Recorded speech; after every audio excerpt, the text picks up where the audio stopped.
Magandang araw mga kapadyak. Magkakaroon lang tayo ng bike wash ngayong araw. Tapos ano ba yung weekly na ginagawa ko para ma-maintain natin ng ating bisikleta. Actually napaka basic lang ng maintenance na gagawin natin dito. Kasi para sa akin ito dapat yung sinasabay mo before or after natin bike wash yung ating bisikleta. Lalo't ngayong rainy season na mas maingat tayo at maalaga kasi mas lalong kapitin ng dumi, lalo't basang-basa yung binabagtas nating kalsada. Lalo na't kung napakaputik pa, di ba? Papakita ko na rin dito kung ano-ano yung mga ginagamit natin dito sa pagbabike wash at ano yung mga products na pwede nating i-apply sa pagma-maintain ng ating bisikleta. Kaya kung bago pa lang po kayo sa ating channel, please subscribe po sa ating channel at paki-click na rin po yung notification bell button natin para sa susunod nating video ay updated po tayo. So hindi ko na po patatagalin, isusunod na natin tong paano session natin. Pagkatapos lamang ng intro, pasok!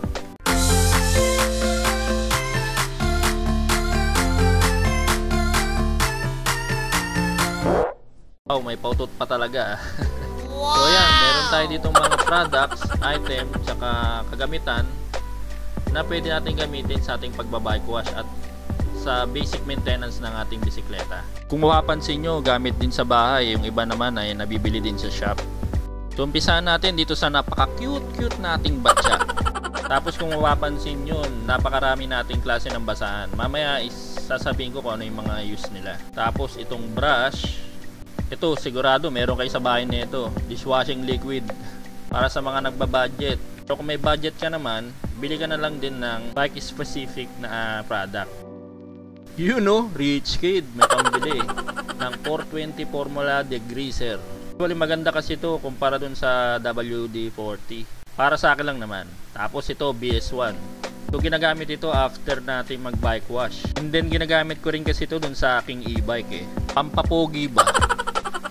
Ngayon sunod naman natin tong all-purpose na oil. Actually ginagamit ko to sa mga drivetrain natin eh. May nabili rin akong product para dun talaga sa ating kadena at sa mga kaset. Tapos ito yung sinasabi ko sa inyo ng uri ng mga basahan na gamit ko. Tulad nito, ito ginagamit ko to sa mga maduming part ng bisikleta natin. Tapos itong dalawa, yung isa para sa pagpapatuyo ng ating bisikleta. Tapos itong isa, pamunas pampakintab after mapatuyo natin yung bisikleta. Tapos kung di pa naka-master link yung kadena mo, ito kailangan mo nitong chain cutter. Pero kung naka-master link ka na, di mo na to kailangan. Tapos itong multi-tool kung may kailangan kang baklasin. Tapos itong brush, kung wala kayong brush, pwede naman toothbrush. Mas okay kung meron kang brush pantanggal dun sa mga buha-buhangin na nakadikit sa ating drivetrain. Tapos itong long nose na plies, makikita nyo kung saan ko to gagamitin mamaya. So sama ko na rin tong bike specific natin na product. Chain lube ito na para sa kadena at kags natin. Yung first step na una kong nililinis sa bike natin, yung napakaduming parts ng ating bisikleta, which is drivetrain, kadena, kags o sprocket, saka yung chain ring at FD tsaka RD. Hirap banggitin ng derailleur eh. Nakakabulol minsan. So yan, una kong tinanggal dito yung kadena, di ba? Ngayon nilagay ko to sa may batya, tsaka nisprayan ko nitong degreaser. Hahayaan ko lang to mga 5 minutes to 10 minutes hanggang sa mapalambot niya yung mga nakakabit dito na tumigas na putik tsaka dumi. So kung lumambot-lambot na yung mga kumapit sa kanya na dumi, yan, lagyan nyo ng konting tubig yung batya. Tapos patakan nito natin ng dishwashing. Huwag pala kayong matatakot sa paglilinis nitong kadena. Baka kasi akalain nyo na kakalawangin lalo, di ba? Pero hindi, mas lalo nyong inaalagaan yung bisikleta nyo. Tapos gumamit tayo ng basahan na para talaga dun sa mga maduduming parts ng ating bisikleta. So wag nyo ugaliing gamitin kung saan-saan to sa parts ng bisikleta nyo. Lalot dun sa rotor. Pwede kasing ma-contaminate yung rotor nyo eh. Maka-apekto sa pagbe-brake nyo. Tapos ginagamitan ko ng brush para mas lalong malinis yung mga singit-singit nung kadena natin. Diyan kasi kalimitan dumidikit yung matitigas na dumi. Tapos sunod natin tong cogs o yung cassette. Sprayan lang din natin ng degreaser. Kung makikita nyo, napakakapal na talaga nung kumapit na dumi. Actually, inisprayan ko muna to bago natin linisin yung kadena natin. Para habang nililinis yung kadena, pinapalambot naman ng degreaser natin yung dumi. Tapos yan, inisprayan ko na rin yung mga pulley natin dun sa rear derailleur. At syempre itong ating chainring, pati na rin yung FD natin. Kung wala nga pala kayong ganitong degreaser, pwede na yung WD-40 na mabibili sa kahit anong hardware. Ayan, dito na tayo sa cassette. Yan, binabasa ko lang siya ng tubig, tapos babrushin ko na ito mamaya-maya. So habang binabrush mo yan, kailangan din na bubuhusan mo rin ng tubig para matanggal yung dumi talaga. Ganoon din syempre sa ating RD, lalong lalo na sa part ng pulley natin. Diyan kumakapit kasi yung dumi. Actually ito talaga yung pinakamadugong part na lilinisin mo yung bisikleta mo. Ganoon din dito sa ating chainring. Lalo't yung setup mo 3x. Di tulad nung 1x ka lang, napakadaling linisin kasi isang plato lang eh. Di tulad nito, mahirapan ka dun sa pinakagrana niya o kaya yung pinakamalit na chainring niya. Kasi nasa likuran nga naman.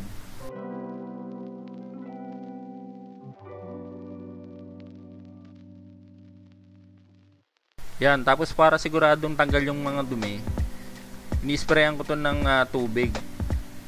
Pwede rin naman gamit yung tabo na may tubig. Pero dahil syempre meron ako nito, gagamitin ko na. Siya nga pala, may mga nagsasabi pala na wag daw gumamit ng pressurized na hose ng tubig. Pwede daw kasing pumasok ito dun sa loob ng seal bearing. Actually may point naman sila. Pero kung lagi mo naman mini-maintain yung bisikleta mo, lagyan ng mga langis, hindi naman siguro yun makaka-apekto. Depende na lang kung tinatamad ka magbaklas para maglagay ng langis. Yun, sigurado, doon ka magkakaproblema. Yan, napakalinis na ng drivetrain natin. Ngayon, balik na natin itong kadena. Kung nakikita nyo, yan, meron akong master link. Ito yung sinasabi ko kanina na napaka time saver. Lalo't pag naglilinis o nag-maintain kayo ng bisikleta nyo.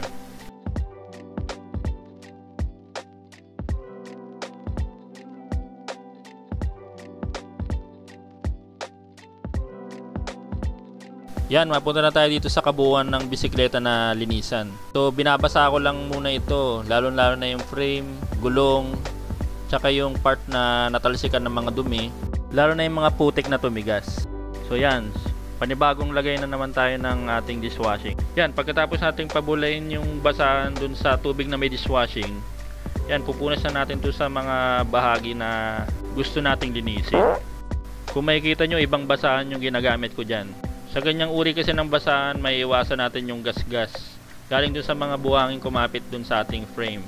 Lalo't kapag yung isang basahan lang yung gamit nyo, di nyo alam may mga buhangin pala yun na kumakapit dun sa mga previous nyong linis. Kaya maganda kung makakabili kayo ng ganitong basahan. Pero kung wala, kahit anong basahan na lang, basta ito yung ginagamit nyo sa paglilinis na may kasamang sabon.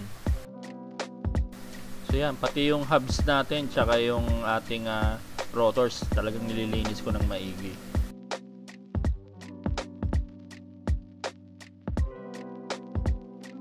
Syempre pati mga spokes kasama o yung buong wheelset natin. Ako gumagamit ako ng brush para malinis yung gilid ng ating gulong, lalo kung skin wall yung gulong mo. Pangit naman kung napakadumi. Nakakapogi din kasi ito kapag malinis yung skin wall ng gulong mo. Ngayon, kung tapos na tayo sa sabon, ngayon banlawan na natin yung buong bisikleta natin. Sinama ko na rin sa linis yung tray para siguradong hindi kumapit yung mga pwedeng kumapit na virus dahil sa pamamalengke natin. Kaya kung mas malinis, mas ligtas. Lalo't sa ngayong kinakaharap ng ating mundo. So yan, dinoble linis ko yung rotors natin para siguradong hindi na contaminate ng kung ano-anong langis na nahawakan natin kanina. So yan, punas time na tayo. Wow!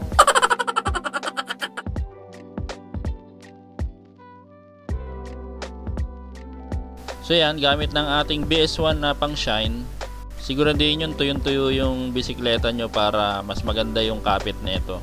Yan, kung makikita nyo, ni-spray ko siya dun sa may basahan, tsaka ko pinupunas dun sa may frame. Kayo, ano bang marirecommend nyo na pang shine natin ng bisikleta? Yung talagang subok nyo na at kayang-kayang budget natin. Ito kasing BS1 talagang subok ko na tsaka napakamura na ito. Comment nyo na lang, baka pwede nating i-review sa susunod. At syempre, alam ko hinihintay nyo kung saan ko ginamit yung long nose natin na plies. Yan, actually dyan ko ginagamit yan pang tanggal nung lock nung ating brake pad. So kasama yan sa mini-maintain ko. Lalo't kapag umuulan, minsan may kumakapit na buhangin dun sa brake pad niya eh. Kaya nagkakaroon ng matining na tunog galing dun sa rotors natin. Ngayon, pagkatanggal ko ng brake pad, tinitingnan ko yung kapal niya. Tapos sinisprayan ko to ng degreaser. Tapos binabrush ko. Hindi yung brush na ginamit natin dun sa kadena. Hindi kasi pwede malagyan ng langis yung brake pad natin. Mas lalong di kakapit yung pagpreno natin, baka pwede tayong madisgrasya. Kaya kung mas maigi, sabunan natin to. Yung iba nga, binababad sa kumukulong tubig eh. Para mawala talaga yung kumapit na langis. Siyempre, kung marunong kayo magbaklas, marunong din kayo magbalik. Kapag hindi, patay tayo dyan. Wow!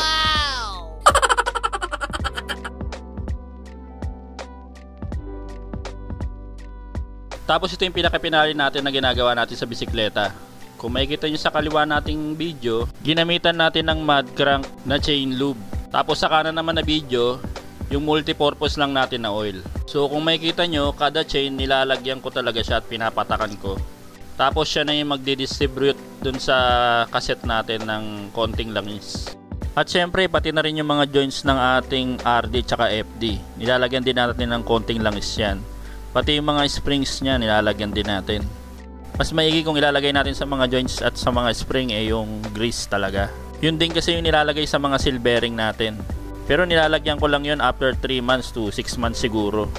Yun na yung tinatawag na pinaka-major na maintenance ng bisikleta mo. Mas okay kung makakabili kayo ng bike specific na product. Para na rin sa maintenance ng ating drivetrain. Kasi ang hindi kinagandaan nitong all-purpose na oil, araw-araw kayo nagbabisikleta, mapapansin nyo kapitin siya ng buhangin. Kaya kung makikita nyo, bumili talaga ako ng chain lube para sa kadena at langis para sa ating drivetrain. So yan po mga padyak, yan po nagtatapos ang pagbabike wash natin at pag-maintain ng ating bisikleta. Sana may natutunan po kayo. Alam ko naman na napaka-basic lang sa inyo ito di ba? Kaya maraming po salamat dun sa mga sugid na manonood natin. At kung bago pa lang kayo sa ating channel, please subscribe po sa ating channel. Tapos pa-click na rin po yung bell button natin para updated po kayo at ma-notify kayo pag may bago tayong mga videos. Sana po ay may na-share ako sa inyo mga kapadyak. Lagi po tayong magdarasal bago umalis at pagka-uwi sa bahay. Hanggang sa muli po, salamat! Yuhuu!